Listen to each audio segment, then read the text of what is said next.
വചനം തിരുവചനം മാനവരക്ഷാവചനം ഹൃദയങ്ങളെ ഒരുങ്ങിയിടുക വചനത്തെ എതിരേൽക്കാൻ.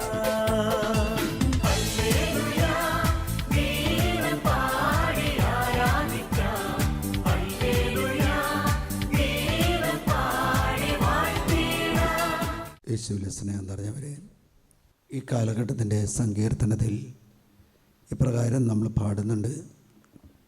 ദൈവമായ കർത്താവാണ് കൃപയുടെ കൃപ നിക്ഷേപ നിധി എന്ന് നമ്മൾ ചൊല്ലുകയും പാടുകയും ചെയ്യുന്നുണ്ട്. അതാണ് ദൈവമാണ് നമ്മുടെ എല്ലാവരുടെയും ശക്തിയുടെ ഉറവിടം, ശക്തി കേന്ദ്രവുമെന്ന് സങ്കീർത്തന പുസ്തകത്തിൽ നമ്മൾ പാടുന്നുണ്ട്. ഹല്ലേലൂയ. ഒരു തൃശ്ശൂർ പദ്ധതിയിൽ നിന്നും യുവതിവാക്കൾക്ക് കരിയർ ക്ലാസ് എടുക്കാൻ വരുന്ന ഒരു സാറ്, സോജന എന്ന് പറയുന്ന സാറ്, വൈദികർക്ക് വഖഫ് ബോർഡിനെ കുറിച്ച് ക്ലാസ് എടുക്കാൻ വന്നപ്പോൾ ആ മനുഷ്യൻ പറഞ്ഞ ഒരു സംഭവം എൻ്റെ മനസ്സിലേക്ക് വരിക. ഒരച്ഛൻ അവരുടെ കൂട്ടുകാരൻ്റെ റിലേറ്റീവ് സുഖമില്ലാതെ അച്ഛന് കിടക്കാൻ വേണ്ടി എന്നും പള്ളിയിൽ ഇവർ ചെല്ലുമായിരുന്നു.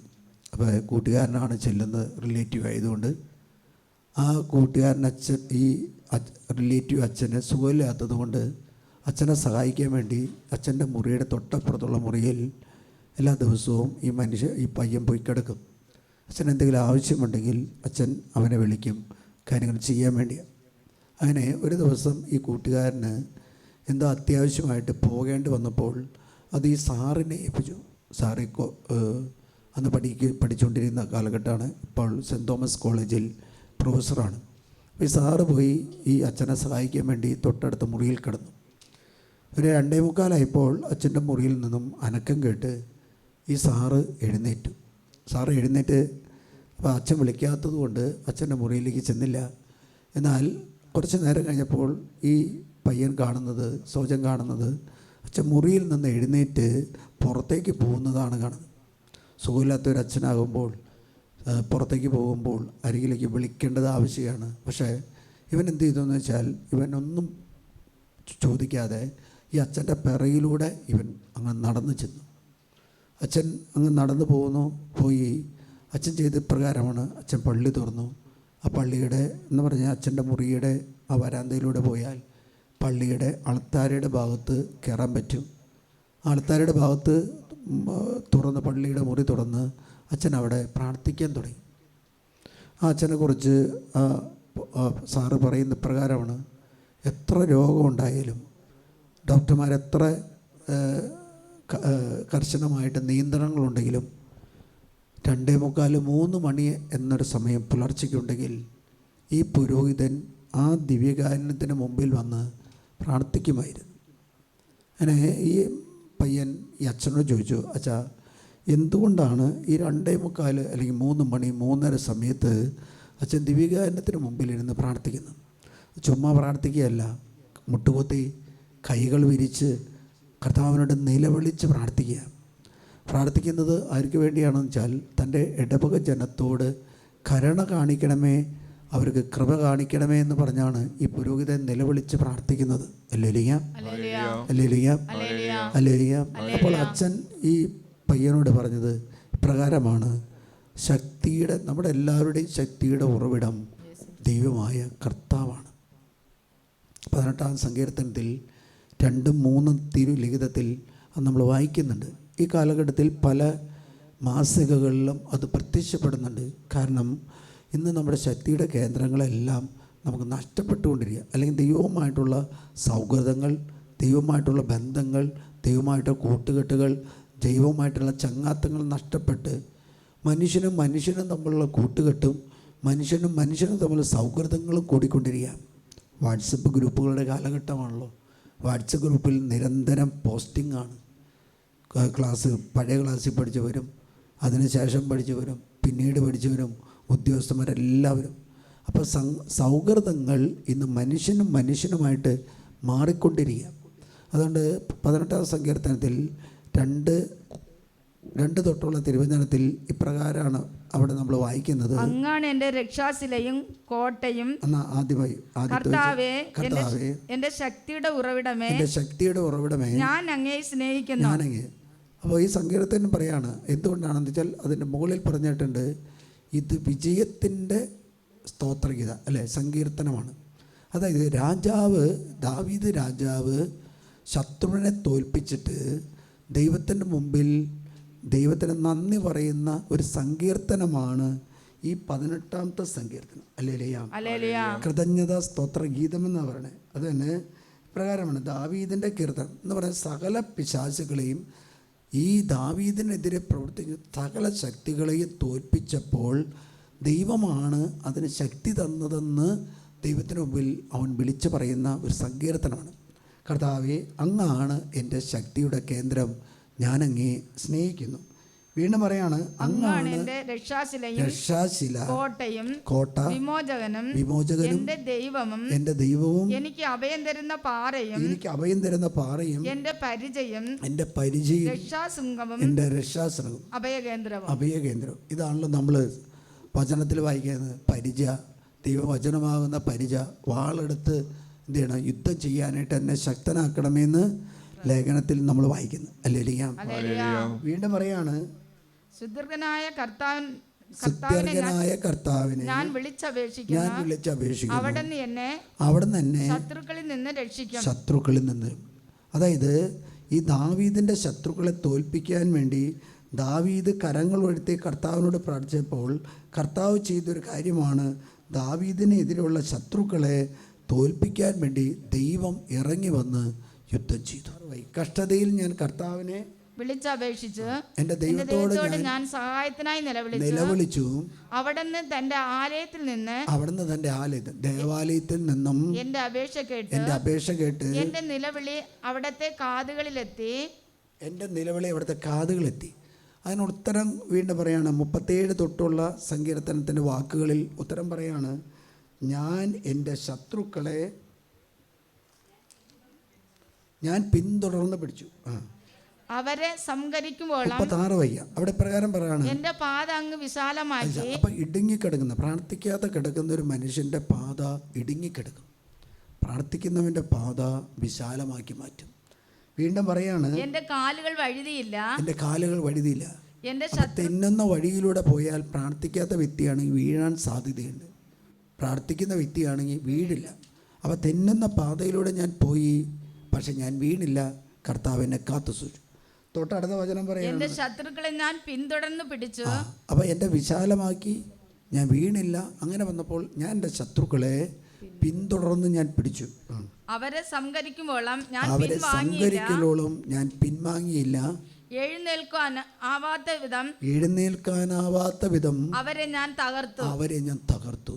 അവർ എൻ്റെ കാൽ കീഴിൽ ഞെരിഞ്ഞു. അവൻ്റെ എൻ്റെ കാൽ കീഴിൽ നിന്ന്. അപ്പോൾ പ്രാർത്ഥിക്കുന്ന ഒരു കുടുംബത്തിന്, പ്രാർത്ഥിക്കുന്ന ഒരു വ്യക്തിക്ക് ശത്രുക്കൾ അവൻ്റെ കാൽ കീഴിലാകും.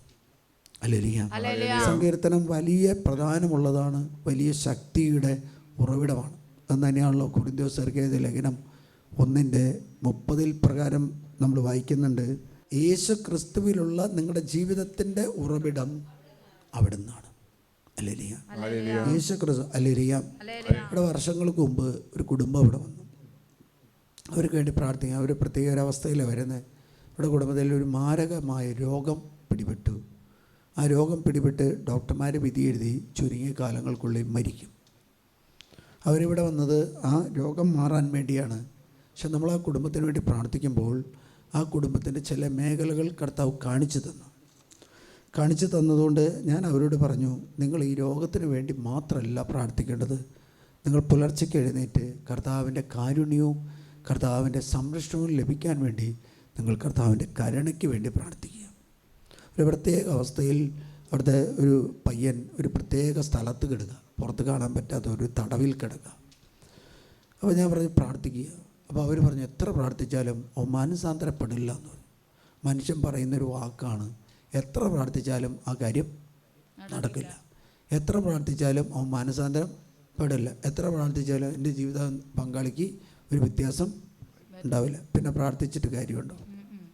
നമ്മുടെ നാവ് കൊണ്ട് പറയാണ്, പ്രാർത്ഥിച്ചിട്ടൊരു കാര്യവും ഇല്ല. വചനം പറയുന്നു, നീ വിശ്വസിച്ച് പ്രാർത്ഥിക്കുന്ന എല്ലാം നിനക്ക് ലഭിക്കും. നീ വിശ്വസിക്കുകയും സംശയിക്കാതിരിക്കുകയും ചെയ്താൽ നിനക്ക് കിട്ടും. എന്നിട്ട് നമ്മൾ പറയും പ്രാർത്ഥിക്കും, പക്ഷേ കുടുംബത്തിലെ ആളുകളെക്കുറിച്ച് അവർ മാനസാന്തരപ്പെടില്ല. പിന്നെ എങ്ങനെ ദൈവം കേൾക്കും? ഞാൻ ഇവരോട് പറഞ്ഞു, നിങ്ങൾ വിശ്വസിക്കുക, വിശ്വസിച്ച് നിങ്ങൾ പ്രാർത്ഥിക്കാൻ തുടങ്ങുക. അവർ പോയി പ്രാർത്ഥിക്കാൻ തുടങ്ങി. ഈ മകളുടെ രോഗം കർത്താവ് പെട്ടെന്ന് സുഖപ്പെടുത്തി. കുറച്ച് നാൾ, ഒരു കൊല്ലം കഴിഞ്ഞപ്പോൾ വീണ്ടും രോഗം വന്നു. 19-20 കാലഘട്ടത്തിൽ ലോക്ക്ഡൗണിൻ്റെ തൊട്ട് മുമ്പ്, വെള്ളപ്പൊക്കത്തിൻ്റെ സമയത്ത് വരെ 20 ആകുമ്പോഴേക്കും ലോക്ക്ഡൗൺ വരെ അവർ അസുഖം മാറി. വീണ്ടും ഇവർ വന്നു. കുറച്ച് നാൾ കഴിഞ്ഞപ്പോൾ വീണ്ടും അസുഖം വന്നു. അപ്പോൾ വീണ്ടും ഇവർ ദൈവത്തിൽ ആശ്രയിച്ചു, മാറി. കുറേ നാളങ്ങനെ കഴിഞ്ഞപ്പോൾ ചേട്ടനെ കൊണ്ടുവന്നു, ചേട്ടൻ്റെ മക്കളെ കൊണ്ടുവന്നു, ഈ സഹോദരിയുടെ ഭർത്താവിനെ കൊണ്ടുവന്നു, മക്കളെ കൊണ്ടുവന്നു, ഇവരുടെ കുടുംബത്തിലുള്ള ഒരു സമർപ്പിതയെ കൊണ്ടുവന്നു, അങ്ങനെ കൊണ്ടുവന്നു. പക്ഷേ ഈ ഒരു മനുഷ്യൻ മാത്രം ഈ ശുശ്രൂഷയിൽ ഇതുവരെ പങ്കെടുത്തില്ലെന്ന് മാത്രമല്ല, കുർബാനയോ ആരാധനയോ ഉദാശകളോ അങ്ങനെയുള്ള കാര്യങ്ങളോട് വലിയ താല്പര്യമൊന്നുമില്ല. അവിശ്വാസികളുമായിട്ട് ഒരിക്കലും ഒരു കൂട്ടുകെട്ട് പാടില്ല. അവിശ്വാസികളുമായി കൂട്ടുകെട്ടുപെട്ടിയാൽ നമ്മുടെ മക്കൾ വിശ്വാസം നിന്ന് അകന്നു. പൗലോസിലെ ശക്തമായ ഭാഷയിൽ പറഞ്ഞാൽ, നിങ്ങൾ ഒരിക്കലും അവിശ്വാസികളുമായിട്ട് കൂട്ടുകെട്ടുകളോ ബന്ധങ്ങളോ സ്ഥാപിക്കരുത്. ഇവരൊരു 10-15 കൂട്ടുകാരുണ്ട്, അങ്ങനെയുള്ള മേഖലയിൽ പോയി കിടക്കുന്നതാണ്. അതിനുശേഷം ഉണ്ടായ സംഭവം ഇതാണ്. ഈ മനുഷ്യൻ ഈ കിടക്കുന്ന തടവറിലെ അവിടുത്തെ മെയിൻ ഉദ്യോഗസ്ഥൻ ഇവൻ്റെ വീട്ടിലെ നമ്പറുകൾ സ്വീകരിച്ചിട്ട് അന്വേഷിച്ച് കണ്ടെത്തിയിട്ട് ഈ മനുഷ്യനെക്കുറിച്ച് പറയാണ്, ഈ മനുഷ്യൻ 1-2 വർഷമായിട്ട് ഇവിടെ കിടക്കുന്ന വ്യക്തികളിൽ ഏറ്റവും നല്ല വ്യക്തിയാണ്. വീട്ടിൽ പ്രാർത്ഥന തുടങ്ങിയപ്പോൾ എന്തുണ്ടായി? ഇവനിൽ മാനസാന്തരം ഉണ്ടായി. അപ്പോൾ അവർ പറഞ്ഞു, നിങ്ങളൊരു കാര്യം ചെയ്യും, ഞങ്ങൾ എല്ലാവിധ സഹായങ്ങളും നിങ്ങൾക്ക് നൽകാം. ഈ മനുഷ്യനെ ഇവിടെ നിന്ന് പുറത്തേക്ക് കൊണ്ടുപോകുക. നിങ്ങൾ പുറത്ത് കൊണ്ടുപോയി നിങ്ങൾ എവിടെയെങ്കിലും ഒന്ന് പ്രാർത്ഥിപ്പിച്ച്, ഈ മനുഷ്യൻ നല്ല കൃപയുള്ള മനുഷ്യനാണ്, ഇവിടെയുള്ള ഈ വ്യക്തികളിൽ ഏറ്റവും കഴിവുള്ള ഏറ്റവും ഇതുള്ള ഒരു വ്യക്തി ഇതാണ്. ആ മനുഷ്യനെ പുറത്ത് കൊണ്ടുവന്നു. 1-2 ധ്യാനങ്ങൾ കൂടി ഇവിടെ കൊണ്ടുവന്നു, പ്രാർത്ഥിക്കാൻ തുടങ്ങി. ആ മനുഷ്യൻ പ്രാർത്ഥിക്കാൻ തുടങ്ങിയപ്പോൾ അവനിപ്പോൾ ഉള്ളൊരാഗ്രഹമാണ്, എനിക്ക് വിശുദ്ധിയിൽ ജീവിക്കണം, എനിക്ക് വിശ്വാസത്തിൽ ജീവിക്കണം. നമ്മളെല്ലാം പ്രാർത്ഥിക്കുന്നത് നമ്മുടേതായ പ്രത്യേക നിയോഗങ്ങൾക്കും പ്രത്യേക കാര്യങ്ങൾക്കുമാണ്. ദൈവപ്രകാരമാണത്. ദൈവം പറഞ്ഞ എല്ലാ കാര്യങ്ങളും നിങ്ങൾ വിശ്വസിച്ചാൽ നിങ്ങൾക്ക് സാധിക്കും. നമ്മുടെ ഒരു കാര്യം മാത്രമല്ല കർത്താവ് മാറ്റിത്തരുന്നത്, പലവിധ കാര്യങ്ങളാണ് കർത്താവ് ആലോചിക്കുന്നത്. ഹല്ലേലൂയ. നമ്മൾ ചില കാര്യങ്ങൾ, ചിലപ്പോൾ വീട് പണിയുണ്ട്, വീട് പണി മാറണം, അല്ലെങ്കിൽ പിള്ളേരുടെ പരീക്ഷ ഉണ്ടെങ്കിൽ പിള്ളേരുടെ പരീക്ഷയ്ക്ക് വിജയിക്കാൻ വേണ്ടി പ്രാർത്ഥിക്കണം, എന്നുള്ള കാര്യങ്ങളാണ്. ഹല്ലേലൂയ. കഴിഞ്ഞ ദിവസം അച്ഛന്മാർ ചോദിച്ച ചോദ്യമാണ്, ഈ ഫെബ്രുവരി മാസം അവസാനം തൊട്ട് ഈ നിത്യാരാധനയിൽ ജനത്തിൻ്റെ തിരക്കാണ് എന്താണെന്ന്. സംസാരിക്കാൻ ആൾക്കാർ, കുർബാനയ്ക്ക് ആൾക്കാർ, ആരാധനയ്ക്ക് ഇരിക്കാൻ ആൾക്കാർ. അച്ഛന്മാർ ഒരു കൺക്ലൂഷനിലെത്തി, ഈശോയുടെ നോമ്പ് ആരംഭിക്കുന്നത് കൊണ്ട് എല്ലാവരും പ്രാർത്ഥിച്ചൊരുങ്ങി നോമ്പിലേക്ക് പ്രവേശിക്കുന്നതാണ്. അല്ലേരിയ അല്ലേരിയ. ഞാൻ അച്ഛന്മാരോട് പറഞ്ഞു, ചേച്ചി പരീക്ഷയാണത്, ആളുകളുടെ പരീക്ഷ ആയതുകൊണ്ട് പ്രാർത്ഥിക്കുക. കുട്ടികളുടെ പരീക്ഷ കാലഘട്ടമാണ് ഫെബ്രുവരി മാർച്ച് മാസങ്ങളിൽ.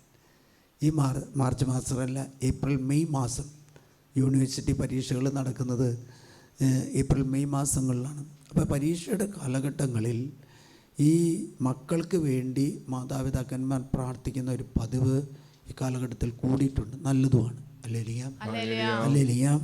പക്ഷെ നമ്മളെല്ലാ കാലഘട്ടത്തിലും നമ്മുടെ മക്കൾക്ക് വേണ്ടി പ്രാർത്ഥിക്കും. ഞാൻ വണ്ടി വയ്ക്കുന്ന സ്ഥലത്ത് ഒരു ബൈക്ക് വളരെയധികം പഴകിയ നല്ല ബൈക്കാണ്, പക്ഷെ ഉപയോഗിക്കാതെ ഇരിക്കുന്നത് കൊണ്ട് അതും പൊടിയും ചേറുമൊക്കെ ആയിട്ട് അത് പുറത്തേക്ക് എടുത്തു വെച്ചു. അപ്പോൾ ഞാൻ അവരോട് പറഞ്ഞു, ഏതായാലും നല്ലതാണ് പുറത്ത് വയ്ക്കുന്നത്, കാരണം ഈ വേനൽക്കാലത്ത് ഒരു മഴ കിട്ടാൻ സാധ്യതയുണ്ട്. ആ മഴ പെയ്ത് കഴിഞ്ഞാൽ ഈ ചെളിയല്ല കഴിയുമ്പോൾ. അല്ലേരിയ അല്ലേരിയ. അതുകൊണ്ടിത് മുറിയുടെ ഈ ഷെഡിൻ്റെ ഉള്ളിലല്ല വെക്കേണ്ട, പുറത്താണ് വെക്കേണ്ടത്. അല്ലേരിയ. അതേപോലെ നമ്മുടെ പിള്ളേരുടെ ചെളിയൊക്കെയും കഴുകി കളയാനും പൊടിയെല്ലാം അഴിച്ചു മാറ്റാനും പറ്റുന്ന ഒരു കാലഘട്ടമാണ് നോമ്പ് കാലഘട്ടം. പക്ഷേ എല്ലാ കാലഘട്ടത്തിലും കർത്താവിനെ വിളിച്ച് പ്രാർത്ഥിച്ചാൽ കർത്താവ് നമ്മുടെ മക്കളുടെ മേൽ ഇടപെടും. അല്ലേരിയ അല്ലേരിയ. കാരണം എന്താ, ഒരു സമയത്ത് മാത്രമല്ല പ്രാർത്ഥിക്കേണ്ടത്. ഏറ്റവും കൂടുതൽ വൈദ്യുതി ഉപയോഗിക്കുന്ന ഒരു കാലഘട്ടം ഏതാണെന്ന് വെച്ചാൽ ഏത് കാലഘട്ടമാണ്? മാർച്ച്, ഏപ്രിൽ, മെയ് മാസങ്ങളിലാണ്. കാരണം ഏറ്റവും ശക്തമായ ചൂട് അനുഭവപ്പെടുന്ന ഒരു കാലഘട്ടമാണ്. അതിന് ഗവൺമെൻറ് ചെയ്യുന്ന ഒരു കാര്യമാണ്, നമ്മൾ സർപ്ലസ് എടുക്കുന്ന വൈദ്യുതികൾക്ക് എക്സ്ട്രാ ചാർജും അവർ ചെയ്യും. അല്ലേരിയാം. മറ്റുള്ള മാസങ്ങളിൽ നമ്മൾ വൈദ്യുതി എടുക്കുന്നില്ല എന്നല്ല, മറ്റുള്ള മാസങ്ങളിൽ നമ്മൾ വൈദ്യുതി എടുക്കുന്നുണ്ട്. പക്ഷേ ഈ മാർച്ച്, ഏപ്രിൽ, മെയ് മാസങ്ങളിൽ നമ്മൾ കൂടുതൽ വൈദ്യുതി ഉപയോഗിക്കും. കാരണം ഫ്രിഡ്ജ് അല്ലെങ്കിൽ ടി വിയേക്കാളും കൂടുതൽ AC അല്ലെങ്കിൽ ഫാൻ, എയർ കൂളർ, അങ്ങനെയുള്ള ഉപകരണങ്ങൾ ഓരോന്നും ഉപയോഗിക്കും. മിക്സി, നമ്മൾ ജ്യൂസ് കൂടുതൽ കഴിക്കുക, അങ്ങനെയുള്ള കാര്യം. കാരണം ശരീരത്തിന് തണുപ്പ് കിട്ടാൻ, ശരീരത്തിന് ചൂട് ഏൽക്കാതിരിക്കാൻ വിധത്തിൽ ശരീരത്തിൽ ചൂടേറ്റാൽ അത് പൊള്ളലും മറ്റൊരു അസുഖങ്ങളാകാതിരിക്കാൻ വേണ്ടി പകർച്ചവ്യാധികളും പകർച്ചപ്പനികളും പിടിപെടുന്ന ഒരു കാലഘട്ടമായതുകൊണ്ട് നമ്മുടെ ശരീരത്തെ സംരക്ഷിക്കാൻ വേണ്ടി നമ്മൾ കൂടുതൽ വൈദ്യുതി ഉപയോഗിക്കുകയും കൂടുതൽ ഉപകരണങ്ങൾ ഉപയോഗിക്കുന്ന കാലഘട്ടമാണ്. അല്ലേ? മറ്റുള്ള മാസങ്ങളിലെല്ലാം നമ്മൾ ഉപയോഗിക്കുന്നുണ്ടല്ലോ. ഇതേ രീതിയിലാണ് മറ്റുള്ള മാസങ്ങളിലെല്ലാം നമ്മൾ നന്നായിട്ട് പ്രാർത്ഥിക്കണം. പ്രാർത്ഥന കുറയ്ക്കരുത്. പക്ഷേ പരീക്ഷയുടെ കാലഘട്ടം വരുമ്പോൾ ആ മക്കൾക്ക് വേണ്ടിയും മക്കളെ കുർബാനയിൽ പങ്കെടുത്തും കൂടുതൽ അവർക്ക് വേണ്ടി പ്രാർത്ഥിക്കാൻ തയ്യാറാകണം. നമുക്കറിയാം, അമേരിക്കൻ പ്രസിഡന്റ് റൊണാൾഡ് ട്രംപാണ്. ഈ മനുഷ്യൻ ആ ഭരണം കഴിഞ്ഞ് ഇറങ്ങിപ്പോയപ്പോൾ അവനൊരാഗ്രഹം ഉണ്ടായി. എന്താഗ്രഹം എന്ന് പറയാം? ഒരു ടേം കൂടി എനിക്ക് ഭരിക്കണം, ഒരു ടേം കൂടി എനിക്ക് അമേരിക്കയെ ഭരിക്കണം എന്നൊരു. പക്ഷേ നമുക്കറിയാം, അന്ന് ട്രംപിനെ ഇറക്കിവിടുന്നത് വളരെ അത്ര നല്ല പോസിറ്റീവ് ആയ അന്തരീക്ഷത്തിലൂടെയല്ല അവനെ അന്ന് ഇറക്കിവിടുന്നു. അല്ലേ? പക്ഷെ അവനൊരു ടാർഗറ്റ് ഉണ്ടായിരുന്നു. എന്താ ടാർഗറ്റ് എന്ന് പറഞ്ഞാൽ, ഇനി എനിക്ക് ഭരണത്തിൽ കയറാൻ സാധിക്കണം.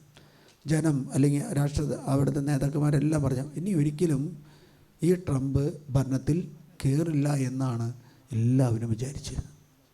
പക്ഷേ ആ ട്രംപിന് അടുത്ത ഭരണത്തിൽ കയറാൻ വേണ്ടി അവൻ താഴോട്ട് പോയെങ്കിലും, ആ വൈറ്റ് ഹൗസ് വിട്ട് പോയെങ്കിലും, അവൻ്റെ ശ്രദ്ധയും അവൻ്റെ ചിന്തയും അവൻ്റെ ലക്ഷ്യവും എല്ലാം എന്തായിരുന്നു വെച്ചാൽ, അമേരിക്കയെ വീണ്ടും എനിക്ക് ഭരിക്കാൻ ഒരു ടേം കൂടി കിട്ടണം.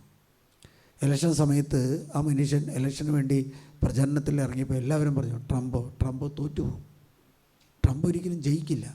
പക്ഷേ ഉണ്ടായ സംഭവം എന്താണെന്ന് വെച്ചാൽ, ട്രംപ് ശക്തമായ ലീഡോടുകൂടി കടന്നു വരികയാണ് ചെയ്യുന്നത്. അല്ലേലിയാ. കടന്നു വന്നപ്പോൾ നമുക്കറിയാം, അതിൻ്റെ പ്രസിഡൻറ്റിന് പോലും ട്രംപിനെ പേടിയായി. ട്രംപ് കടന്നു വന്നിട്ട് ആദ്യമായിട്ട് ചെയ്തത്, അമേരിക്കയിലേക്ക് കുടിയേറിയ അധികൃതമായിട്ട് കുടിയേറിയവരെ എല്ലാവരെയും ഒഴിവാക്കുക എന്നുള്ളത്. തൻ്റെ രാജ്യത്തേക്ക് കയറിയ തെറ്റായിട്ടുള്ള മാർഗത്തിലൂടെ പ്രവേശിച്ച എല്ലാവരെയും പുറത്താക്കുക എന്നാണ് അവൻ്റെ ലക്ഷ്യം. സത്യപ്രതിജ്ഞ ചെയ്യുന്ന അതേ സമയത്ത് തന്നെ ഉദ്യോഗസ്ഥന്മാരെന്ത് തുടങ്ങി? ഇതിനുള്ള കരുക്കൾ നീക്കി തുടങ്ങി. അല്ലേരിക്കാം. അത് ശത്രുക്കളായതുകൊണ്ടല്ല, പക്ഷേ നിയമപരമല്ലാതെ ആ രാജ്യത്തേക്ക് കയറി കുടിയേറിയത് കൊണ്ടാണ്, അല്ലെങ്കിൽ അധികൃതമായിട്ട് അവിടെ വസിക്കുന്നത് കൊണ്ടാണ് മാറ്റിയത്. പിന്നീടുണ്ടായ സംഭവങ്ങൾ നമുക്കറിയാം. എന്താ, $50,000 കൊടുത്താൽ അമേരിക്കൻ പൗരത്വം പോലെ, അല്ലെങ്കിൽ ബിസിനസ്സിന് വേണ്ടി അങ്ങോട്ട് കയറാൻ വേണ്ടി വരും. അപ്പോൾ സമ്പത്തുണ്ടാക്കാൻ വേണ്ടി അടുത്തൊരു കാര്യം ചെയ്തത്, $50,000 കൊടുത്താൽ അവന് അമേരിക്കയിലേക്ക് കയറി ജീവിക്കാം എന്നുള്ളൊരു അവസ്ഥയും കൊടുത്തു. അല്ലേ? നമ്മുടെ ജീവിതത്തിലേക്ക് നിയമപരമല്ലാതെ കയറിയിരിക്കുന്ന എല്ലാ ശക്തികളെയും ഇറക്കുവാനായിട്ട് നമ്മൾ ടാർജറ്റിട്ട് പ്രവർത്തിക്കണം. ടാർജറ്റിട്ട് പ്രവർത്തിച്ചാൽ അതിനെ ഇല്ലാതാക്കാൻ നമുക്ക് സാധിക്കും. ഒരിക്കലും ട്രംപിന് കയറാൻ പറ്റില്ല എന്ന് നമ്മൾ പോലും ചിന്തിച്ചിട്ടുണ്ടാവും, നമ്മൾ പോലും പറഞ്ഞിട്ടുണ്ടാവും. കാരണം പ്രസിഡന്റ് സ്ഥാനം കഴിയുമ്പോൾ അത്രമാത്രം അല്ലെങ്കിൽ വളരെ പോസിറ്റീവായിട്ടുള്ള ഒരു സമീപനത്തോടു കൂടിയല്ല ട്രംപിനെ ഇറക്കി വിടുന്നത്. പക്ഷെ അവനൊരു ലക്ഷ്യമുണ്ടായിരുന്നു, വീണ്ടും തിരിച്ചു വരണം. അല്ലേ? നമുക്ക് സാധിക്കണം എന്ത്? നമ്മുടെ കുടുംബത്തിൻ്റെ നഷ്ടപ്പെട്ട കൃപകൾ, നഷ്ടപ്പെട്ട അഭിഷേകങ്ങൾ നമ്മളിലൂടെ തിരിച്ചു പിടിക്കാൻ നമുക്ക് സാധിക്കും. ഈ ഇടയ്ക്ക് ഒരു സംഭവം നമ്മൾ കേട്ടു. ഇസ്രായേലിലേക്ക് നുഴഞ്ഞു കയറിയ മധ്യഭാഗത്തുള്ള ഒരു മനുഷ്യനെ അവർ വെടിവെച്ചു കൊന്നു. ഇസ്രായേൽ എപ്പോഴും അവരുടെ രാജ്യത്തിൻ്റെ സുരക്ഷിതമാണ് നോക്കുന്നത്. ഞാൻ ഇസ്രായേലിലൂടെ കടന്നു പോയിട്ടുള്ള ഹല്ലേലൂയ. ഹല്ലേലൂയ. ഇസ്രായേലിൻ്റെ റൂട്ടിലെല്ലാം വെച്ചിരിക്കുന്നത് വളരെ നമ്മുടെ ഈ അറക്കമില്ലിൽ വെച്ചിരിക്കുന്ന ബ്ലൈഡിനേക്കാളും വലിയ ബ്ലൈഡുകളാണ് വെച്ചിരിക്കുന്നത്. അപ്പോൾ ശത്രുക്കൾ ആരെങ്കിലും പെർമിഷൻ മേടിക്കാതെ ഏതെങ്കിലും വാഹനം ഈ പലസ്തീനയിൽ നിന്നും ഇസ്രായേലിലേക്ക് കടന്നാൽ എന്തുണ്ടാവുമെന്ന് വെച്ചാൽ ഈ റോട്ടിൽ വെച്ചിരിക്കുന്ന ഈ ബ്ലൈഡുകൾ, അറക്കവാൾ പോലത്തെ ബ്ലൈഡുകളെല്ലാം നേരെ നിൽക്കും. നേരെ നിന്ന് കഴിഞ്ഞാൽ എന്തുണ്ടാവുമെന്ന് വെച്ചാൽ ഈ ടയറെല്ലാം മുറിഞ്ഞു പോകും. ആ വണ്ടിക്ക് 1 ഇഞ്ച് മുന്നോട്ട് നീങ്ങാൻ പറ്റില്ല. അല്ലെങ്കിൽ പക്ഷെ സൈന്യത്തിൻ്റെ അനുവാദം മേടിച്ച്, ഗവൺമെൻറ്റിൻ്റെ അനുവാദം മേടിച്ചു കഴിഞ്ഞാൽ അവർ അതിൻ്റെ സ്വിച്ച് ഓഫാക്കും, ആ വാഹനം കടന്നു പോകാൻ സാധിക്കുകയും ചെയ്യും. ഒരിക്കലൊരു ശത്രുക്കൾക്ക് കടന്നു ചെല്ലാൻ പറ്റാത്ത ഒരു രാജ്യമാണ് ഇസ്രായേൽ. അവിടെ ഏതെങ്കിലും ശത്രു കടന്നു വന്നാൽ അവിടുത്തെ പട്ടാളത്തിൽ 3 വർഷക്കാലം എല്ലാവരും ആണും പെണ്ണും ജോലി ചെയ്തിരിക്കണം. അവർക്ക് 18 വയസ്സ് കഴിഞ്ഞാൽ അവർ 3 വർഷക്കാലം 18, 20, 21 കാലഘട്ടങ്ങളിൽ അവർ ജോലി ചെയ്തിരിക്കും. അവർക്ക് കൊടുത്തിരിക്കുന്ന നിയമമാണ്, ആരെങ്കിലും തെറ്റായ മാർഗത്തിലൂടെ ഈ രാജ്യത്തിലേക്ക് കയറി വന്നാൽ അവനെ നിങ്ങൾക്ക് വെടിവെച്ച് വീഴ്ത്താം. അതുകൊണ്ട് ഒരിക്കലും നുഴഞ്ഞു കയറാനായിട്ട് ആരെയും അനുവദിക്കാത്തൊരു സ്ഥലമാണ് ഈ ഇസ്രായേൽ. നമുക്കറിയാം, ആൾ മരിച്ച വഴി തന്നെ ഗവൺമെൻറ് അന്വേഷിച്ചത് അങ്ങോട്ട് കൊണ്ടുപോയ ആ ട്രാവൽ ഏജൻസിയാണ്. കാരണം അങ്ങോട്ട് അങ്ങനെ കൊണ്ടുപോകാൻ പാടില്ല, ചെയ്യാൻ പാടില്ല. അതുകൊണ്ട് ഇത് ഞാൻ സൂചിപ്പിച്ചത്, ശത്രുക്കളായ പിശാചുകൾ, ശത്രുക്കളായ നമുക്കെതിരെ പ്രവർത്തിക്കുന്ന തിന്മയുടെ ശക്തികൾ, അന്ധകാര ശക്തികൾ ഏത് വിധേനയും നമ്മുടെ കുടുംബത്തിലേക്ക് കടന്നു കയറാൻ അവർ പരിശ്രമിക്കുന്ന ഒരു കാലഘട്ടമാണ്. ഇന്നലെ നമ്മൾ കേട്ടു, ഒരു കേട്ടുകാർ പോലും ഒരു ബസ് സ്റ്റോപ്പിൽ നിന്നും ഒരാളെ ഒരു ഓട്ടോറിക്ഷയിൽ കയറ്റി കൊണ്ടുപോയതാണ്. എന്തുണ്ടായി? ആൾ മരിച്ചു. ഓട്ടോറിക്ഷ കയറ്റി കൊണ്ടുപോയപ്പോൾ ബസ്സുകാർ വന്ന് തടുത്ത് നിർത്തി. ഡ്രൈവറും കണ്ടക്ടറും ഓട്ടോയും കൂടി തല്ലിക്കഴിഞ്ഞ് ആശുപത്രി കൊണ്ട് ചെന്നപ്പോൾ എന്നത് ഹൃദയാഘാതം മൂത്തും മരിച്ചു. നമുക്കറിയാം, ചാലക്കുടി ഭാഗത്ത് പോട്ടയെല്ലാം കണ്ട, പോട്ടയെല്ലാം പേരാമ്പ്രത്ത് ഒരു 10 രൂപ കൊടുത്തിട്ട് ഒരു തീപ്പെട്ടിയോ വീതം മേടിച്ചിട്ട് ആ പൈസയെ ചൊല്ലി അവിടെ കത്തിക്കുത്ത് കിടന്ന് ആൾ മരിച്ചു. എത്രയോ സംഭവങ്ങളൊന്ന് കേട്ടുകൊണ്ടിരിക്കുക. നമുക്ക് പലപ്പോഴും തോന്നും ഇന്ത്യ ഭരിക്കുന്നത് അല്ലെങ്കിൽ കേരളം ഭരിക്കുന്നത് ഭരണകർത്താക്കളല്ല, ഇവിടെ ഭരിക്കുന്നത് പിശാച് പോലുമാണെന്നോ. കാരണം എല്ലായിടത്തും അസ്വസ്ഥതകളും എല്ലാവിധത്തും പലവിധ മേഖലകളും കടന്നു വരും. അതുകൊണ്ട് നമ്മൾ ശക്തമായ രീതിയിൽ ഉണർവോടുകൂടി പ്രാർത്ഥിക്കാൻ തുടങ്ങുകയാണെങ്കിൽ കുടുംബത്തിൽ വലിയ വ്യത്യാസങ്ങളും മാറ്റങ്ങളും സംഭവിക്കും. നിങ്ങളിപ്പോൾ ശുശ്രൂഷയിൽ കാണാൻ വന്നിരിക്കുന്നവരുണ്ട്. ഇവിടെ ഒരു കുടുംബം വന്ന് സംഭവം ഞാൻ ഓർക്കാം. അവർ ഏകദേശം ഒരു 10 ശുശ്രൂഷയിൽ പങ്കെടുത്തു, 9-10 ശുശ്രൂഷയിൽ. ചേട്ടനും ചേച്ചിയും വന്ന വഴി തന്നെ ശുശ്രൂഷയിൽ കാണാൻ വേണ്ടി ആഗ്രഹിച്ച് കണ്ടു. ഞാൻ അവരോട് പറഞ്ഞു പ്രാർത്ഥിക്കണം എന്ന് പറഞ്ഞു. പുലർച്ചയ്ക്ക് എഴുന്നേറ്റ് 3-3:30 കണ്ട് പ്രാർത്ഥിക്കണം. ഹല്ലേലൂയ. പലർക്കും ഇഷ്ടപ്പെടാത്തൊരു മേഖലയാണ്, താല്പര്യമില്ലാത്തൊരു മേഖലയാണ്. ഏതായാലും ചേച്ചി പ്രാർത്ഥിക്കാൻ തുടങ്ങി. എല്ലാ വീട്ടിലും അങ്ങനെയാണല്ലോ. ചേട്ടൻ പറയും നീ പ്രാർത്ഥിച്ചോ, ഞാൻ കിടന്നുറങ്ങട്ടെ എന്ന് പറയും. അല്ലേ? അങ്ങനെയാണ് പോക്ക്. ചേച്ചിക്ക് എങ്ങനെയെങ്കിലും കുടുംബം ഒന്ന് രക്ഷപ്പെടുത്താം. ചേച്ചി പ്രാർത്ഥിക്കാൻ തുടങ്ങി. ചേട്ടൻ ഏതായാലും ഒരു 5:30, 5, 6 എഴുന്നേറ്റ് അങ്ങനെ ചെയ്യുന്ന ഒരു ശീലമാണ്. ചേട്ടനെ ഈ കൗൺസിലിംഗ് കൂടിയിട്ടും ശുശ്രൂഷയിൽ വന്നിട്ടും ഒരു താല്പര്യം പ്രാർത്ഥിക്കാനായിട്ടില്ല. അങ്ങനെ ഇരിക്കുമ്പോൾ മക്കളെ കൊണ്ടുവന്നു, ഇളയ കൊച്ചിനെ കൊണ്ടുവന്നു, കൊച്ചിനെ കണ്ടു, കൊച്ചിന് വേണ്ടി പ്രാർത്ഥിച്ചു. എല്ലാം ചേട്ടൻ ചെയ്യും. അതിനുശേഷം മൂത്ത കൊച്ചിനെ കൊണ്ടുവന്നു.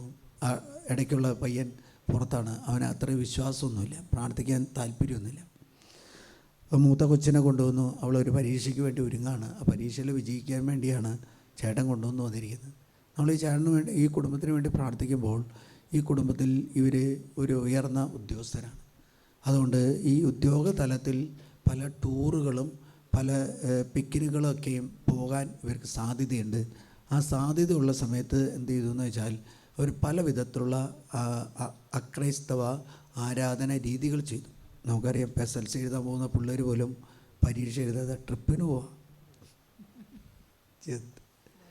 നമ്മുടെ കുട്ടികൾക്കോ വലിയവർക്കൊരു സീരിയസ്നെസ് ഇല്ലാത്തൊരു കാലഘട്ടത്തിലാണ് ഒരു പരീക്ഷയെക്കുറിച്ച് ഒരു പേടിയില്ല, താല്പര്യമില്ല. Hallelujah, hallelujah. കാരണം പിള്ളേർ രാവിലെ TV കണ്ടിട്ട് പരീക്ഷയ്ക്ക് പോകും, എന്നാലും ജയിക്കും. ഹല്ലേലൂയ. വൈകിട്ട് TV കണ്ടാലും പരീക്ഷ എഴുതും, പിള്ളേർ ജയിക്കും. Hallelujah, hallelujah, hallelujah. ഞാനപ്പോൾ ഈ കുട്ടിയെ കണ്ട് സംസാരിക്കുന്ന സമയത്ത് വളരെയധികം വലിയ പ്രഷറുകളിലൂടെ ജീവിതത്തിലെ വലിയ മേഖലയിലൂടെ കടന്നുപോയപ്പോൾ ദൈവമായ കർത്താവ് ഈ കൊച്ചിനെ തീരുമാനം എടുക്കാൻ കൃപ കൊടുത്തു. ആ കാര്യത്തെക്കുറിച്ച് സംസാരിച്ചപ്പോൾ നമ്മളിങ്ങനെ ചോദിച്ചു പറഞ്ഞവരുമ്പോഴാണ് ആ കുടുംബത്തിൽ ഈ ചേട്ടൻ എഴുന്നേറ്റ് പ്രാർത്ഥിക്കില്ല. ഇവളോട് ചോദിച്ചു പറഞ്ഞു, അമ്മ എഴുന്നേറ്റ് പ്രാർത്ഥിക്കുന്ന കണ്ടിട്ടുണ്ട്, പക്ഷേ അപ്പച്ചനും അങ്ങനെ പ്രാർത്ഥിക്കുന്നതൊന്നും ഞാൻ കണ്ടിട്ടില്ല എന്ന്. പക്ഷേ നമുക്കിവിടെ വരുമ്പോൾ തോന്നുന്നത് അപ്പനാണ് നന്നായിട്ട് പ്രാർത്ഥിക്കുന്നത്, അമ്മ നന്നായിട്ട് ഇനിയായാലും. ഇത് കഴിഞ്ഞ് കുറച്ച് നേരം കഴിഞ്ഞ് ഈ കൊച്ചിനോട് കാര്യങ്ങളൊക്കെ ചോദിച്ചു പറഞ്ഞു, ഞങ്ങൾ ഉദ്യോഗ തലത്തിൽ പല സ്ഥലങ്ങളിലും പോകുമ്പോൾ, ഹൈദരാബാദ് പോകുമ്പോൾ, ബോംബെ പോകുമ്പോൾ, ഡൽഹി പോകുമ്പോൾ, ഗോവ പോകുമ്പോൾ, അവിടെയുള്ള എല്ലാ ആരാധനകളും കയറും. ഈ ആരാധനയത്തിൽ ഏറ്റവും കൂടുതൽ ഈ ബലി വസ്തുക്കൾ നല്ല ടേസ്റ്റ് ഉള്ളതാണ്. ഹല്ലേലൂയ, ടേസ്റ്റല്ല, ഹല്ലേലൂയ. ഈ പഴങ്ങളൊക്കെ കൂട്ടി തിരുമ്മി കഴിയുമ്പോൾ അത് എപ്പോഴും കഴിക്കണം എന്നുള്ളൊരാഗ്രഹം വരും. Hallelujah, hallelujah. കാരണം ദേവന്മാരും ആകർഷിക്കാൻ വേണ്ടി പല വിധത്തിലുള്ള കാര്യങ്ങൾ ചെയ്യും. പക്ഷെ ഓസ്തിക്ക് അങ്ങനെ ഒരു ടേസ്റ്റ് നമുക്കില്ല. ഹല്ലേലൂയ, ഓസ്തിക്ക് അങ്ങനെ ടേസ്റ്റ് ഒന്നുമില്ല. Hallelujah, hallelujah. പഞ്ചാമൃതം കാശ് കൊടുത്ത് മേടിക്കുന്നവരുണ്ട് നമ്മുടെ ആൾക്കാർ, കാരണം അത് കിട്ടണം. ഓസ്തി എങ്ങനെയായാലും കാശ് കൊടുത്ത് മേടിക്കുന്നവരില്ല. ഓസ്തിക്ക് കുർബാന സ്വീകരിക്കാൻ പോകാത്തവരുണ്ട്, കുമ്പസാരിക്കാത്തവരുണ്ട്, അല്ലെങ്കിൽ. പക്ഷെ എന്നാലും അവർ പോയിട്ട് പഞ്ചാമൃതം അല്ലെങ്കിൽ അങ്ങനെ, കാരണം അതിന് ടേസ്റ്റ് ഉണ്ട്. അപ്പോൾ അതുകൊണ്ട് എല്ലാ സ്ഥലത്തും പോയിട്ട് ഇങ്ങനെയുള്ള സാധനങ്ങൾ മേടിച്ച് ഇവർ കഴിക്കുമായിരുന്നു. ഇവിടെ വന്ന് 9-10 ക്ലാസ്സിൽ പങ്കെടുത്തിട്ടും ഈ മേഖല തുറക്കാൻ ഈ മനുഷ്യർക്ക് പറ്റിയിട്ടില്ല. അതുകൊണ്ട് നിങ്ങളോട് പറഞ്ഞ ആദ്യമായിട്ട് വന്നാൽ നിങ്ങൾ ഓടി കാണാൻ വേണ്ടി പരിശ്രമിക്കും. 3-4 കഴിഞ്ഞിട്ട് ഞാൻ പലവരെയും വിളിച്ച് സംസാരിച്ചിട്ടുണ്ട്. ഹല്ലേലൂയ. ഏതായാലും ഈ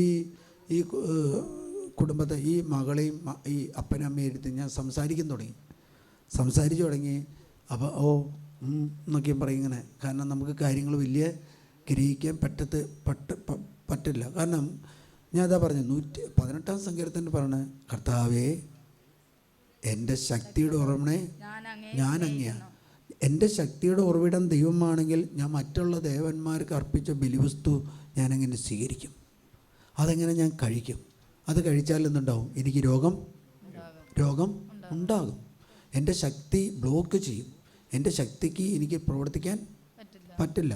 നമ്മുടെ വീട്ടിലേക്ക് വരുന്ന ആ കറണ്ട് വരുന്ന സമയത്ത് ആ സ്വിച്ച് അല്ലെങ്കിൽ ആ ട്രിപ്പായിപ്പോയി, പിന്നെ എങ്ങനെ കറണ്ടിന് കയറാൻ പറ്റുമോ?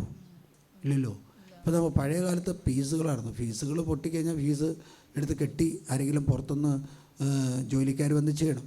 ഇപ്പം നമുക്ക് എല്ലാ ട്രിപ്പാകുന്ന സ്വിച്ചാണ്. ആ ട്രിപ്പ് അങ്ങ് ഓണാക്കിയാൽ മതി. പക്ഷേ ആ ട്രിപ്പ് ആയിക്കഴിഞ്ഞാൽ ഒരിക്കലും ആ വീട്ടിലേക്ക് വൈദ്യുതി കയറില്ല. അപ്പോൾ ഈ സഹോദരന് വേണ്ടി ഞാൻ കൈവച്ച് പ്രാർത്ഥിക്കുന്ന സമയത്ത് നമ്മൾ ഓരോ മേഖലയും ചോദിക്കുക. അപ്പോൾ ദൈവം ഒരു കൃപ അങ്ങോട്ട് തന്നു. ഇവർ പോയ സ്ഥലങ്ങളെല്ലാം ഓരോന്നും എടുത്ത് ചോദിക്കാൻ പറഞ്ഞു. ചോദിച്ചു കഴിഞ്ഞ് എന്തുണ്ടായെന്ന് വെച്ചാൽ, അത് കഴിഞ്ഞപ്പോൾ ഈ മനുഷ്യൻ ഫ്രീ ആയി. വളരെയധികം വ്യത്യാസം വന്നു, വളരെയധികം മാറ്റം വന്നു. ഏകദേശം നമുക്ക് ആ 3 വ്യക്തികളെടുത്തപ്പോൾ ഏകദേശം 2 മണിക്കൂറോടത്തോളം വന്നു. 2 മണിക്കൂർ വന്നിട്ട് സഹോദരനോട് പറഞ്ഞു, ചേട്ടാ ഒരു കാര്യം ചെയ്യും, എൻ്റെ അടുത്ത് കുമ്പസാരിക്കേണ്ട, എവിടെയെങ്കിലും പോയി തുറന്ന് കുമ്പസാരിക്കുക. കാരണം എന്താ? അതാണ് ശക്തിയുടെ ഉറവിടം. ആ കുമ്പസാരത്തിലൂടെയാണ് എന്നിലേക്ക് വന്ന നെഗറ്റീവ് പവർ കഴുകിക്കളഞ്ഞ് ഞാനൊരു പോസിറ്റീവ് പവറിലേക്ക് ആകുന്നത്. അത് കഴുകിക്കളയാതെ എൻ്റെ ശരീരത്തിൽ നിന്ന് ഈ നെഗറ്റീവ് പവർ ഇറങ്ങിപ്പോവില്ല. ഹല്ലേലൂയ. കഴിഞ്ഞ ദിവസം ഒരു ചേച്ചി ഇവിടെ വന്നു. 10 വർഷം മുമ്പ് ഒരു കൂട്ടുകാരിയായിട്ട് കൂട്ടുകൂടി. ആ കൂട്ടുകാരിയായിട്ട് കൂട്ടുകൂടിയപ്പോൾ അവൾ ആദ്യത്തെ കാലങ്ങളിൽ വീട്ടിൽ വരുമ്പോൾ ചോദിക്കുമായിരുന്നു, ഈ ഭക്ഷണം, ഈ മാംസം എവിടെ നിന്ന് വാങ്ങിയെന്ന് ചോദിക്കും. 10-15 വർഷം. അപ്പോൾ അവർ പറയും, ഇത് ഇന്ന സ്ഥലത്തുനിന്ന്, ഇന്ന ടൗണിൽ നിന്നാണെന്ന് പറയും, ഇത് ഇന്ന സ്ഥലത്തുനിന്നാണെന്ന് പറയും. അവൾ കഴിക്കാൻ തുടങ്ങി. 10 വർഷം കഴിഞ്ഞപ്പോൾ എന്തുണ്ടായെന്ന് വെച്ചാൽ ചോദിക്കൽ നിർത്തി. കാരണം എന്താ? ചോദിക്കേണ്ട ആവശ്യം ഇല്ല. ഇവർ മേടിക്കുന്നത് കടയിൽ നിന്നാണെന്ന് അറിയാം. ഈ 10 വർഷം കഴിഞ്ഞപ്പോൾ എന്തുണ്ടായെന്ന് വെച്ചാൽ ഈ മേടിച്ച് കൊടുക്കുന്ന ആൾ രോഗിയായിട്ട് മാറി. ആദ്യത്തെ വ്യക്തിക്ക് ഇത് ചെയ്യാതെ കഴിക്കാൻ പാടില്ല. അതുകൊണ്ട് അവൻ ചെയ്ത കാര്യമാണ്, ഇത് കഴിക്കുന്നതിന് മുമ്പ് ഇത് എൻ്റെ ആചാരപ്രകാരമാണോ ചെയ്തതെന്ന് അവൻ അന്വേഷിക്കുമായിരുന്നു. അവൻ അന്വേഷിച്ച് ചോദിച്ചറിഞ്ഞിട്ട് മാത്രമേ കഴിക്കുള്ളായിരുന്നു. അപ്പോൾ ഈ ഗസ്റ്റ് എന്താ ഞാൻ പറഞ്ഞ പൗലോസിൽ പറയുന്നുണ്ട്, അവിശ്വാസികളൊരു ബന്ധം പാടില്ല എന്ന് പറയുന്നുണ്ട്. പക്ഷേ നമ്മൾ അക്രൈസ്തവനായിട്ട് പറയുന്ന ഒരു പേരാണ് ഫാമിലി ഫ്രണ്ട്. അല്ലേരിയ. ഞാനിവിടെ ക്രിസ്മസ് ആഘോഷിക്കുകയാണെങ്കിൽ അവർക്ക് കൊടുക്കും, അവർക്ക് അവിടുത്തെ വലിയ വസ്തുവാണെങ്കിൽ എനിക്ക് തരും. അപ്പോൾ ഹിന്ദു ഉണ്ടോ, മുസ്ലിം, സിഖുകാരൻ്റെ, പാർസി എല്ലാവരുമായിട്ട് ബന്ധങ്ങൾ കുഴപ്പമില്ല. പക്ഷേ അത് ഭക്ഷണപദാർത്ഥങ്ങളിലൂടെ ബന്ധമാണെങ്കിൽ, അതുകൊണ്ടാണ് പുറപ്പാടിൻ്റെ പുസ്തകത്തിൽ പറയുന്നത്, നീ അവരുമായിട്ട് ബന്ധങ്ങൾ സ്ഥാപിച്ചാൽ അവരുടെ ബലിവസ്തുക്കൾ നിങ്ങൾ കഴിക്കുകയും അതുമൂലം നിങ്ങളുടെ മക്കളെ അവരുമായിട്ട് വിവാഹബന്ധത്തിൽ ഏർപ്പെടുകയും ചെയ്യും. അങ്ങനെ നിങ്ങൾ 1-ാം പ്രമാണം ലംഘിക്കും. ഈ സഹോദരി, തകർന്നിരിക്കുന്ന സഹോദരി, ഇപ്പം എന്താണെന്ന് വെച്ചാൽ, ഇപ്പോൾ മാംസം കഴിച്ചാൽ ശരീരത്തിൽ അപ്പോൾ രോഗമാണ്. വടക്കഞ്ചേരിയിൽ നിന്നൊരു പയ്യ ഇവിടെ വന്നു, അവന് കോഴിയിറച്ചി കഴിച്ചാൽ രോഗമാണ്. പക്ഷേ എല്ലാ ദിവസവും അത് കഴിക്കും. എല്ലാ ദിവസവും അത് വടക്കഞ്ചേരി ടൗണിൽ നിന്ന് മേടിച്ച് കഴിക്കും. വെള്ളിയാഴ്ച ദിവസവും കഴിക്കും. അപ്പനും അമ്മയും പറയും വെള്ളിയാഴ്ച കഴിക്കാൻ പാടില്ലെന്ന് പറയും. അപ്പം അവൻ പറയും, നിങ്ങൾ പാലക്കാട് രൂപതയിൽ ജനിച്ചവരല്ല, നിങ്ങൾ തൃശ്ശൂർ രൂപതയിൽ ജനിച്ചതാണ്. തൃശ്ശൂർ രൂപതയിൽ വെള്ളിയാഴ്ച കഴിക്കാൻ പാടില്ല, പക്ഷേ പാലക്കാട് രൂപത കുറച്ച് നാളായിട്ടുള്ള വന്നിട്ടുള്ളൂ, അതുകൊണ്ട് പാലക്കാട് വെള്ളിയാഴ്ച കഴിക്കാം. അല്ലേ? അവ ഇവിടെ വന്നു, ഞാനിങ്ങനെ ചോദിച്ചു പറഞ്ഞു, എനിക്ക് കഴിക്കാൻ പാടില്ല, പക്ഷേ ഞാൻ കഴിക്കും ഫാദർ, എനിക്ക് കഴിക്കാതെ പറ്റില്ല. ഒരാസക്തി ഒരു മനുഷ്യന് കയറിയാൽ ആസക്തി അവനിൽ നിന്നും ഇറക്കി വിട്ടിരിക്കണം. ഈ മനുഷ്യൻ ഈ ആദ്യത്തെ കൈവച്ച് പ്രാർത്ഥിച്ച് കുടുംബത്തിൻ്റെ മേൽ ചോദിച്ചപ്പോൾ, അപ്പോൾ ഈ മാതാപിതാക്കന്മാർ ഇങ്ങനെ ആരാധനകൾക്ക് പോയിട്ട് ആരാധനകൾ ചെയ്തതുകൊണ്ട് മക്കൾക്ക് വിശ്വാസം ചിലവർക്കുണ്ട്, പക്ഷെ ചിലവർക്ക് ജോലി കിട്ടില്ല, അല്ലെങ്കിൽ വിവാഹം വന്നാൽ എന്ന് പറഞ്ഞാൽ ഇടാക്കൂട്ടങ്ങൾ സംഭവിക്കുക. നിങ്ങൾക്ക് എത്രമാത്രം പറഞ്ഞാലും നിങ്ങൾ ആ അവസ്ഥയിലേക്ക് കടന്നു വന്നാൽ മാത്രമേ തിരിച്ചറിയാൻ സാധിക്കുകയുള്ളൂ. 3-4 കല്യാണങ്ങൾ വന്നു, എല്ലാം പ്രശ്നങ്ങൾ. എന്നിട്ട് കുട്ടികളോട് നിങ്ങൾ നീ അങ്ങ് സമ്മതിക്ക് അല്ലേ നീ. അപ്പോൾ അവൾ പ്രാർത്ഥിച്ച് നോക്കുമ്പോൾ പറയും, എന്നോട് പരിശുദ്ധ ആത്മാപിതാ പറഞ്ഞ് ചെയ്യാൻ പാടില്ല, കട്ടാൻ റൈറ്റ് തീരുമാനം പറയും. അതുകൊണ്ട് പ്രഭാഷണ പുസ്തകത്തിൽ ഇങ്ങനെ പറയുന്നു, മക്കളെ ഒരു വിവേകമുള്ളൊരു വ്യക്തിക്ക് ഏൽപ്പിച്ചു കൊടുത്താൽ നിങ്ങൾ സ്വസ്ഥരാണ്, അല്ലെങ്കിൽ നിങ്ങൾ സ്വസ്ഥത ഉണ്ടാവില്ല. വിവേകവും വിജ്ഞാനിയുമുള്ള വ്യക്തിയെ അന്വേഷിച്ച് അവൻ്റെ അടുത്ത് കണ്ടെത്തി അവന് കൊടുക്കണം, അല്ലെങ്കിൽ നിങ്ങൾ സ്വസ്ഥതയോ സമാധാനമോ ഉണ്ടാകില്ല. ആ കുടുംബത്തിന് 3 ആളും ആ വ്യക്തി പറഞ്ഞു, എനിക്ക് കുമ്പസാരിക്കണം. ഇവിടെ തന്നെ വന്ന് കുമ്പസാരിച്ച് കഴിഞ്ഞപ്പോൾ ആളങ്ങനെ ഫ്രീ ആയി. വളരെയധികം വ്യത്യാസം വന്നു. അതുകൊണ്ടാണ് നമ്മൾ പല ശക്തിയുടെ കേന്ദ്രങ്ങളും നമ്മൾ സ്വീകരിച്ചു കഴിഞ്ഞാൽ നമ്മുടെ ശരീരം സർവ്വമത പ്രാർത്ഥന നടത്തുന്ന പോലെ ഇരിക്കും. നമ്മുടെ സ്കൂളുകളിലും അല്ലെങ്കിൽ പല സ്ഥലങ്ങളിലും സർവ്വമത പ്രാർത്ഥനയുണ്ട് അല്ലെങ്കിൽ നമുക്ക് മുണ്ടക്കൈ സ്ഥലത്ത് ആളുകൾ മരിച്ചപ്പോൾ 10 ആളുകൾ മരിച്ചപ്പോൾ അച്ഛൻ വന്ന് ശവടക്കടക്കി, ഉടൻ തന്നെ ഹിന്ദു സന്യാസി വന്ന് ഈ അടക്കിയത് തന്നെ വീണ്ടും വീണ്ടും മുസ്ലിം ഒന്ന് അടക്കി. കാരണം മരിച്ചത് ആരാണെന്ന് അറിയില്ലാത്തതുകൊണ്ട് എല്ലാവിധ പ്രാർത്ഥനാ രീതികളും എല്ലാവിധ പ്രാർത്ഥന ചെയ്ത വസ്തുക്കളും എൻ്റെ ശരീരത്തിലോ നിങ്ങളുടെ ശരീരത്തിലോ കയറിയാൽ അത് നിങ്ങൾക്ക് തടസ്സങ്ങളും രോഗങ്ങളുമാകും. അതിനെ നിങ്ങൾ അതിജീവിക്കാതെ നിങ്ങൾക്കൊരിക്കലും കൃപയിൽ നിലനിൽക്കാൻ സാധിക്കില്ല. അല്ലെങ്കിൽ ഇത് ഗൗരവമായ കാര്യമാണ്. നിങ്ങൾ ഭക്ഷണപദാർത്ഥമാണല്ലോ, ഏറ്റവും കൂടുതൽ ഭക്ഷണപദാർത്ഥമാണ് ശ്രദ്ധിക്കേണ്ടത്. ഒരു അക്രൈസ്തവരോട് ചോദിച്ചാൽ പറയും, കൈവശം എന്ന് പറയുന്ന ഒരു മേഖലയുണ്ട്. കൈവശം നമുക്കിഷ്ടമില്ലാത്തൊരു വ്യക്തിയാണ്, നമുക്ക് ടാർജറ്റിട്ട് കൊല്ലേണ്ട ഒരു വ്യക്തിയാണെങ്കിൽ അതിൻ്റേതായ പ്രാർത്ഥനയും രീതികളും ചെയ്ത് കൊടുത്താൽ കൈവശം കിട്ടും. ആ കൈവശം കഴിച്ചു കഴിഞ്ഞാൽ ചിലപ്പോൾ മിണ്ടാതിരിക്കും, ചിലപ്പോൾ അതിനുള്ള പേരും ഇല്ല. ഇവിടെ വന്നൊരു കേസാണ്, 45 ലക്ഷം രൂപ ഒരു ചേച്ചിക്ക് കിട്ടി. അതുകൊണ്ട് വീട്ടിലെ ചില പ്രശ്നങ്ങൾ കാണാൻ വേണ്ടി ഒരു സന്യാസി, ഒരു പൂജാരിയുടെ അടുത്ത് പോയി ആ പൂജാരി കൊടുത്ത വസ്തുക്കളൊക്കെയും കഴിച്ചു. അങ്ങനെ സമ്പത്തെല്ലാം നഷ്ടപ്പെട്ടു. എന്നിട്ട് കോപ്പറേറ്റീവ് ഹോസ്പിറ്റലിൽ കൊണ്ടുവന്ന് കിടത്തി.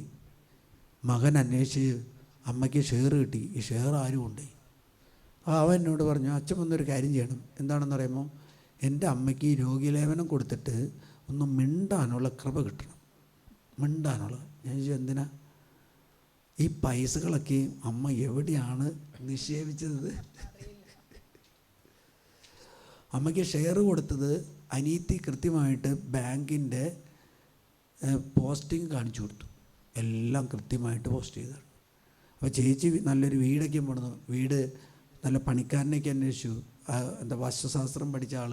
അവൻ വന്ന കണക്കുകളൊക്കെ നോക്കി, മുറ്റത്ത് ഏതാണ്ടൊക്കെ സ്ഥാപിച്ചു. അങ്ങനെ കുറേ കാര്യങ്ങളൊക്കെ ചെയ്തു. ബാക്കി എന്ത് ചെയ്തു? ഈ മകളെന്തോ ഒരു മിശ്രഭാവത്തിലേക്ക് പെട്ടു. അതിനെ തിരിച്ചു കൊണ്ടാൻ വേണ്ടി മന്ത്രവാദിയുടെ അടുത്ത് പോയി. ആ മന്ത്രവാദി എല്ലാം അടിച്ചു മാറ്റി. ഏതായാലും ഞാൻ രോഗീലേപനം കൊടുക്കാൻ പോയില്ല. ഞാൻ പറഞ്ഞു, ഇടവക വികാരിയെ വിളിച്ച് നീ രോഗീലേപനം കൊടു. എൻ്റെ ഒരു മുന്നേ ഇടവകയില്ല. പക്ഷേ രോഗീലേപനം അച്ഛൻ വന്ന് കൊടുത്തു. മിണ്ടാൻ സാധിച്ചില്ല. 2 ദിവസം കഴിഞ്ഞപ്പോൾ അയാൾ മരിച്ചു. അല്ലേലിയ. നമ്മുടെ ശരീരത്തിലേക്ക് കയറുന്ന ദൈവിക ശക്തിക്ക് ബദലായിട്ട് ഏതെങ്കിലും ശക്തികൾ ഏതെങ്കിലും കാലഘട്ടത്തിൽ നമ്മൾ സ്വീകരിച്ചിട്ടുണ്ടെങ്കിൽ ആ ശക്തിക്ക് ഇറക്കി വിടുകയും അതിനുവേണ്ടി പരിഹാരം ചെയ്യുകയും ചെയ്യണം. നമ്മൾ കാരണന്മാർ ചെയ്തിട്ടുണ്ടെങ്കിൽ ആ കാരണന്മാർക്ക് വേണ്ടി പരിഹാരം ചെയ്യാൻ നമ്മൾ ബാധ്യസ്ഥരാണ്.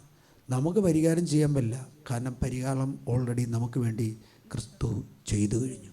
എവിടെയാണ്? കാൽവരി വലയിൽ 3 ആണികളിൽ പിടഞ്ഞ് കൊല്ലപ്പെട്ട ക്രിസ്തു ചെയ്തു. നമുക്ക് ചെയ്യാൻ പറ്റുന്നത് പുലർച്ചയ്ക്ക് 3-3:30 കണ്ട് ദൈവത്തിൻ്റെ കാരുണ്യത്തിന് വേണ്ടി ദൈവത്തിൻ്റെ മുമ്പിൽ എഴുന്നേറ്റ് പ്രാർത്ഥിച്ചാൽ, മത്തായിയുടെ സുവിശേഷം 8-35 വാക്യത്തിൽ ഇപ്പോൾ കാണുന്നുണ്ട്, കർത്താവേ, ഞങ്ങളിതാ നശിക്കാൻ പോകുന്നു, നീ ഞങ്ങളിൽ വരില്ലേ? ദൈവം ഇറങ്ങി വന്ന് അപ്പസ്തോലന്മാരെ അല്ലെങ്കിൽ ശിഷ്യന്മാരെ നശിപ്പിക്കാൻ പോകുന്ന ആ ശക്തിയുടെ മേൽ നിന്നും വിടുതൽ നൽകുക. അതായത് വെള്ളത്തിൽ താണു പോകുന്ന ആ വള്ളത്തിൽ കയറി ദൈവം അവരെ രക്ഷിക്കുക. അല്ലേലിയ. യേശു അവരുടെ കൂടെ നടന്ന് പഠിപ്പിക്കാൻ പരിശ്രമിച്ച കാര്യമാണ് എന്താ? പുലർച്ചയ്ക്ക് എഴുന്നേറ്റ് പ്രാർത്ഥിക്കണം. പക്ഷേ യേശുവിനെ കൊല്ലാൻ കൊണ്ടുപോകുമ്പോൾ പോലും അവർ നല്ല കൂർക്കം വലിച്ചു തുടങ്ങി. അല്ലേലിയ. ഒരു കൂർക്കം വലിച്ചു തുടങ്ങി. കാരണം അപ്പോഴോ കർത്താവ് പറഞ്ഞേ, പരീക്ഷയിൽ അകപ്പെടാതിരിക്കാൻ ഉണർന്നിരുന്ന് പ്രാർത്ഥിക്കാൻ. ഈശോയുടെ പീഡാനുഭവം കടന്നു പോകുമ്പോൾ നമുക്കറിയാം, ജെറുസലേം സ്ത്രീകൾ കർത്താവിനെ ഓർത്ത് കരഞ്ഞു. കർത്താവ് പറഞ്ഞു, മക്കളെ, എന്നെ ഓർത്ത് നീ കരയണ്ട, എന്നെ ഓർത്ത് നീ വിലപിക്കേണ്ട, എന്നെ ഓർത്ത് നീ കണ്ണീരൊഴിക്കാൻ വേണ്ട, നിങ്ങളുടെ മക്കളെ ഓർത്ത് കണ്ണീരൊഴിക്കുക. ഈ കാലഘട്ടത്തിൽ ഏറ്റവും കുടുംബങ്ങൾ കണ്ണീരൊഴുക്കുന്നത് മക്കളെ ഓർത്താ അല്ലേ? ഈശോ പറഞ്ഞ വാക്കുകൾ എത്രയോ അർത്ഥമാണ്. വീണ്ടും ഈശോ പറഞ്ഞു, എന്താ മക്കളെ, നിങ്ങളെന്ത് ചെയ്യണം? നിങ്ങൾ ശരീരത്തിൽ മാന്യമായ വസ്ത്രം ധരിക്കണം. ഈശോയ്ക്ക് വസ്ത്രം ഇല്ലാത്തത് കൊണ്ടാണ് നമ്മൾ കരഞ്ഞത്. ഈശോയ്ക്ക് വസ്ത്രം കൊടുക്കാതെ ചെറിയൊരു വസ്ത്രമിട്ട് കുരിശുമേറ്റി കൊണ്ടുപോകുമ്പോൾ കരഞ്ഞത്. കർത്താവ് അടുത്തത് പറഞ്ഞത്, ഞാൻ ഭക്ഷണമില്ലാതിരുന്നു, പിശാച് എന്നെ പരീക്ഷിച്ചു. നിങ്ങളെന്ത് ചെയ്യണം? അമിതമായ ഭക്ഷണവും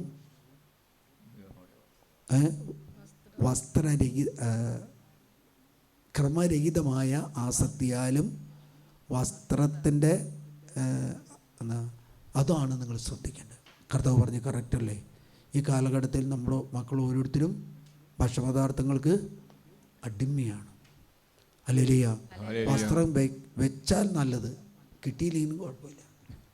നമുക്ക് പ്രാർത്ഥിക്കാം. ദൈവമേ, എൻ്റെ ശക്തിയുടെ ഉറവിടമേ, ഞാനങ്ങേ സ്നേഹിക്കുന്നു. പൗലോസ്ലീഹ പറയാണ്, യേശു ക്രിസ്തു വഴിയാണ് എൻ്റെ ജീവൻ്റെ ഉറവിടം. കണ്ണുകളടയ്ക്കുക, മറ്റെല്ലാ ശക്തികളും ഉപേക്ഷിക്കുക. നിങ്ങൾ പല ആരാധനകളും പല രീതികളും പോയിട്ടുണ്ടാവും. അതെല്ലാം തിന്മയുടെ ഇതാണ്. പല ആരാധന വസ്തുക്കളും നിങ്ങൾ അർപ്പിച്ചിട്ടുണ്ടാകും. പല ദേവീ ദേവന്മാരുടെ മുമ്പിലും നേർച്ചയിട്ടുണ്ടാവും, കാണികൾ അർപ്പിച്ചിട്ടുണ്ടാകും. ഇതെല്ലാം ശക്തിയല്ല, അത് തിന്മയാണ്. ഈ ലോകത്തിൻ്റെ അന്ധകാര ശക്തിയാണ്. കണ്ണുകളടച്ച് സങ്കീർത്തകനോട് ചേർന്ന് നമുക്ക് പ്രാർത്ഥിക്കാം. കണ്ണുകളടച്ച് ദാവീദ് പ്രാർത്ഥിച്ചതുപോലെ, ദൈവമേ, എൻ്റെ ശക്തിയുടെ ഉറവിടമേ, ഞാൻ അങ്ങേ കരങ്ങൾ ഉയർത്തട്ടെ, കരങ്ങളെല്ലാവരും ഉയർത്തട്ടെ, മനസ്സ് തുറക്കട്ടെ, ഹൃദയം തുറക്കട്ടെ, കണ്ണുകൾ തുറക്കട്ടെ. കണ്ണുകൾ തുറന്ന് സ്വർഗസ്ഥനായ പിതാവിനെ കണ്ടുകൊണ്ട്, ആത്മീയ കണ്ണുകൾ തുറന്ന് ശാരീരിക കണ്ണുകൾ അടച്ചുകൊണ്ട്, എൻ്റെ ശക്തിയുടെ ഉറവിടമേ, ഞാൻ അങ്ങേ സ്നേഹിക്കുന്നു. അങ്ങാണ് എൻ്റെ ശക്തി, അങ്ങാണ് എൻ്റെ രക്ഷ, അങ്ങാണ് എൻ്റെ കോട്ട, അങ്ങാണ് എൻ്റെ സൗഖ്യം, അങ്ങാണ് എൻ്റെ സംഭവിക്കുന്നവൻ, അങ്ങാണ് എന്നെ പരിരക്ഷിക്കുന്നവൻ. കരങ്ങളെടുത്ത് ശ്രദ്ധിക്കട്ടെ. യേശുവേ രക്ഷകാ കർത്താവേ, കൈകൾ നന്നായി കണ്ണുകൾ അടച്ച് ആത്മീയ നീ കർത്താവാണെന്നും നീ ദൈവമാണെന്നും ഞാൻ വിശ്വസിക്കുന്നു, ഞാൻ പ്രഖ്യാപിക്കുന്നു.